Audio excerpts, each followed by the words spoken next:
All right, time to finish off the show with rapid reactions. A lot of topics, a little bit of time. Take it away, Drink. Let's roll, baby. After a positive COVID test on Tuesday, LeBron James will be back in the Lakers lineup tonight after clearing the NBA's health and safety protocol. Great news for the Lakers, right, Jay? Yeah, man, they need him.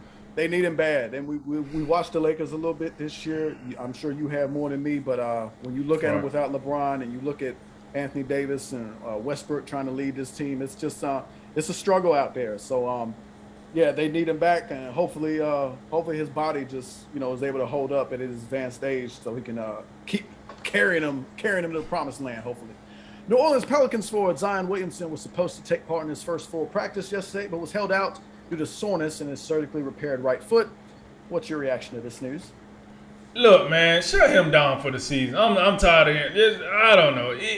Will he really make that huge of a difference if he come back and he's not fully healthy? Gonna shut him down for the season. Listen, New Orleans gonna have to face the reality. They might have effed up on this one. That's just what it is. Like Ja Morant out here, like his team beating people out 60, 70 points without him even playing. And you got like I don't know, they took an L on this one. I don't know, Zion. You making me a little worried. You looking more like a bust every day that go past.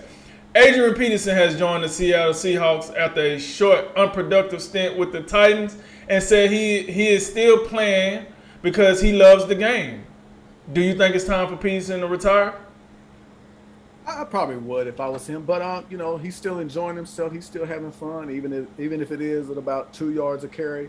I mean, look, go ahead and make as much money as you can for as long as you can, and you know what? I think it's almost appropriate that he's with the Seahawks and with that floundering franchise. It's almost appropriate because that franchise getting ran into the ground. Let AP might as well get a few carries and just add to the misery out there because it's pretty terrible. Notre Dame has promoted defensive coordinator Marcus Freeman to head football coach. Good idea to promote from within. Absolutely, especially a stud like Marcus Freeman. Remember this, when we talked about this, I said that when Kelly Bryant said he was going to LSU, I was like, oh, Freeman going to be the head coach. And our third party was like, who? Who is that? And I was like, Marcus Freeman, the DC. I think it's a fantastic move by Notre Dame because now if Notre Dame does get to a spot where they can get in, I don't think the committee will hold it against them now because Marcus Freeman is one of their guys and he is capable of coaching them in a playoff game. So I think that's great news for Notre Dame. I think it's great news for Notre Dame as far as a recruiting, standpoint. They didn't lose a whole lot with Brian Kelly going out the door. So fantastic news and congratulations to the young fella. After 26 seasons of labor peace, baseball has entered a lockout as the MLB and the MLB Players Association was unable to agree on a new CBA on Wednesday night. Jay, does this concern you? Well, not really. Based on just watching people in the media, how they talk about it, it seemed like this is something people expected. But the one thing that would concern you as a fan and definitely as a player, like, are we going to miss games? And it seems like the consensus is no.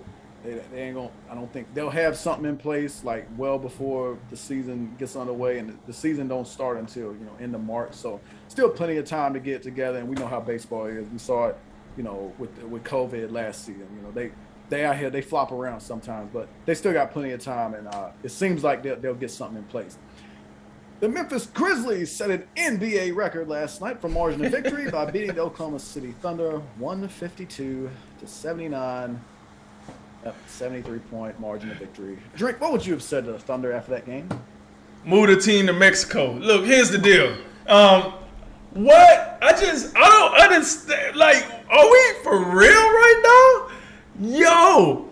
And this team didn't even have their best player. Ja Morant wasn't even available. And you get smoked like this by the Memphis Grizzlies? Come on, baby.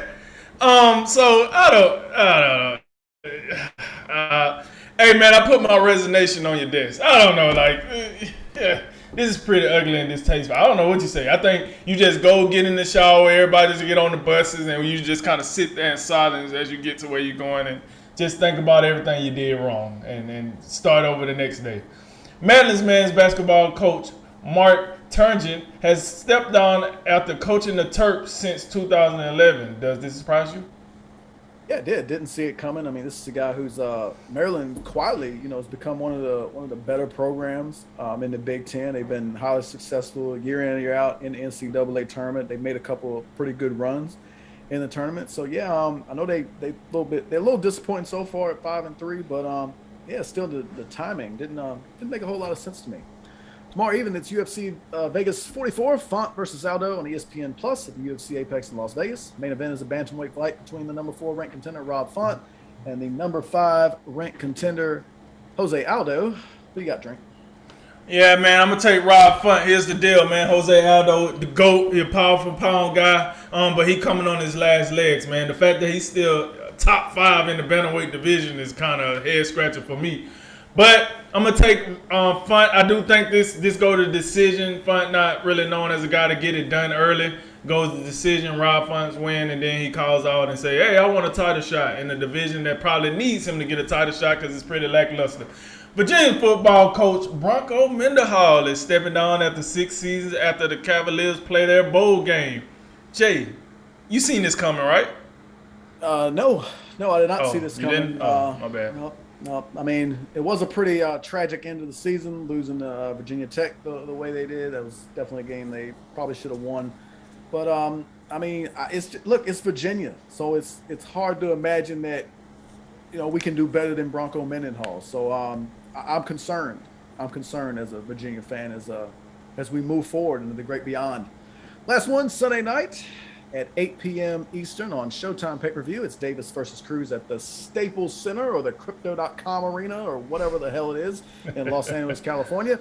The WBA Light Championship is online when unbeaten 5-time champion Gervonta Davis meets hard-hitting Isaac Cruz. Drink, do you see Cruz as a challenge for Davis? I do. I see Cruz challenging Davis in the early rounds. I give him about the first 6 or 7 rounds where he's gonna make Davis think because he can hit. But once Davis get this, he's gonna measure him out. He's gonna calculate. He's gonna say, "I need him here to do this. I need him here to do that." Once he hit him with a good, uppercut / body shot, yeah, Cruz he probably gonna fold like the rest of them, and Gervonta go to another steamroll victory and defend his title. So yeah, I definitely take Gervonta in a knockout somewhere between the 8th and 12th round. All right, that concludes tonight's Drink of Wisdom. As always, like, listen, share, subscribe. Thank you for joining us. I'm Jay Wise. And I'm Nathan Drinker. And remember, make tomorrow better than today and make today better than yesterday. And you know what we gonna do. We gonna holler at you until next time, baby. Ladies and gentlemen, this is A Drink of Wisdom.